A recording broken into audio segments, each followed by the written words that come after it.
Chapitre 38. Il arriva qu'en ce temps-là, Juda descendit d'avec ses frères et se retira vers un homme d'Adulam nommé Hira.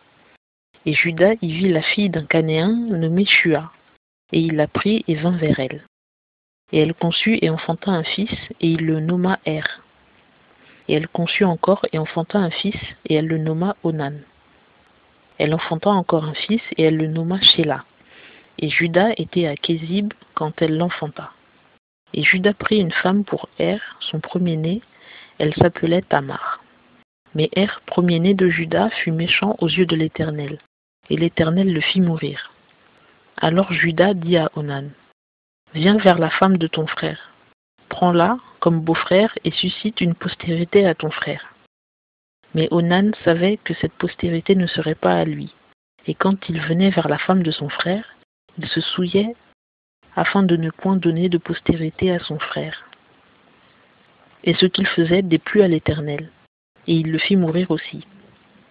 Et Juda dit à Tamar, sa belle-fille, « Demeure veuve dans la maison de ton père, jusqu'à ce que Shéla, mon fils, soit devenu grand. » Car il disait, « Prenons garde qu'il ne meure lui aussi comme ses frères. » Et Tamar s'en alla et demeura dans la maison de son père. Et les jours s'écoulèrent, et la fille de Shua, femme de Juda, mourut.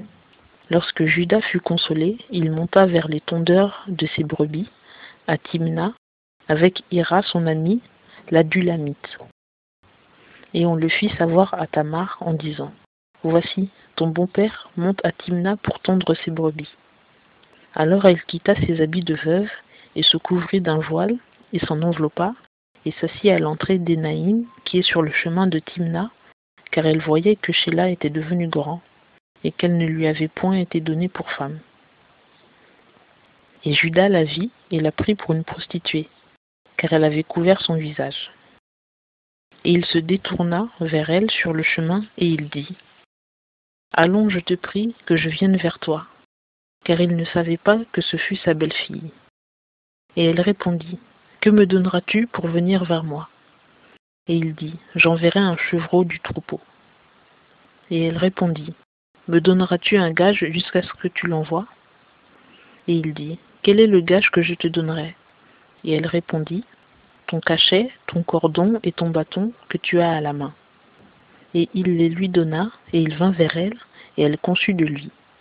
Ensuite, elle se leva et s'en alla. Et elle quitta son voile et se revêtit de ses habits de veuve. Et Juda envoya le chevreau par son ami l'Adulamite pour retirer le gage des mains de cette femme, mais il ne la trouva point.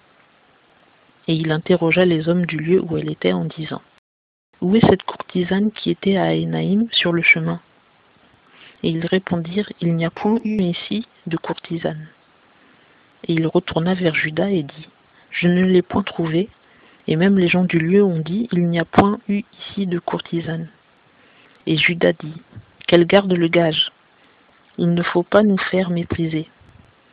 Voici, j'ai envoyé ce chevreau, et tu ne l'as point trouvé. » Or, il arriva qu'environ 3 mois après, on fit rapport à Juda en disant, « Tamar, ta belle-fille, s'est prostituée, et même la voilà enceinte par suite de sa prostitution. » Et Juda dit, « Faites-la sortir, et qu'elle soit brûlée. » Comme on la faisait sortir, elle envoya dire à son beau-père, « Je suis enceinte de l'homme à qui ces choses appartiennent. » Et elle dit, « Reconnais, je te prie, à qui sont ce cachet, ces cordons et ce bâton. » Alors Juda les reconnut et dit, « Elle est plus juste que moi, parce que je ne l'ai point donnée à Shéla mon fils. » Et il ne la connut plus. Et à l'époque où elle devait accoucher, il se trouva qu'il y avait des jumeaux dans son sein. Et pendant qu'elle enfantait, l'un d'eux donna la main, et la sage-femme la prit et il y a un fil écarlate en disant, « Celui-ci est sorti le premier. » Mais comme il retira sa main, voici son frère sorti. Et elle dit, « Quelle brèche tu as faite?